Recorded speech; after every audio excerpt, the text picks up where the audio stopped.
What is your scariest story being home alone? When I was 9 years old, my parents thought it would be a great idea to leave me home alone. My parents wanted to go out for a nice dinner for their anniversary and decided that I was old enough and responsible enough to be left alone for a few hours on a weeknight. We owned a fairly protective dog at the time, so it all seemed fine. They leave. They tell me to lock up and to call if anything happens. I do so and proceed to party around the house like a rock star. I had the whole dang house to myself, and I could do whatever I wanted in my mind. Halfway through a Sailor Moon marathon, I get a knock on the door. I'm confused because it's only been about 2 hours, and they said they probably wouldn't be back until around 10. I guess Mama had left something she needed again and swung by to grab it. My front door is a system of 2 doors, a super old, thick wooden door, and then outside of that, a screen door. My dog is wreaking havoc at the front door, but I just pull her back to calm down. She had a tendency to be reactive to most noises, so I just brushed it off and opened the first door to see who it was. It's not my mom at the door. Instead, it's a middle-aged man I've never met before in my life. Sadie was now basically feral, so I kept the screen door firmly closed and a hand on her collar as I asked the man what he wanted. He starts with this weird, convoluted story about how he has 2 young twin daughters and how they got into a fight and that one of them ran away. Now, this man claims that he believes his daughter is hiding in my house and would like to come look for her. I tell him that no such girl is here. And why does he think she would be here in the first place?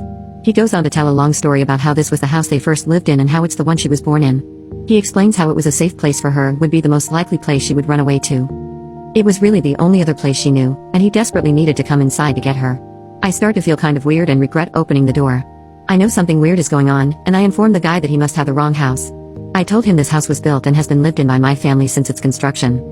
My dad was born in that house. After my mom and dad told his parents they were pregnant with my older sister, they gave it to them as a present to begin their family. I told him he must be mistaken, because I know all this to be fact. Hell, there were pictures less than 10 feet away from me on the wall of my dad and uncle playing in the front yard in the late 70s. By now, my dog is growling like crazy. And dude, he's getting kind of agitated.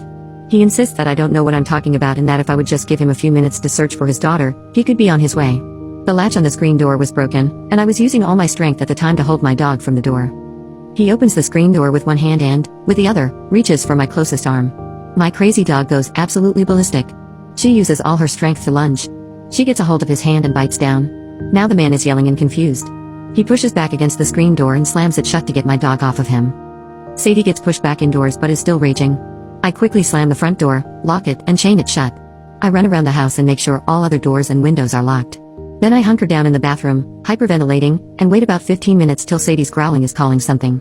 When I eventually go and check outside, there is no man or his car. Both are long gone.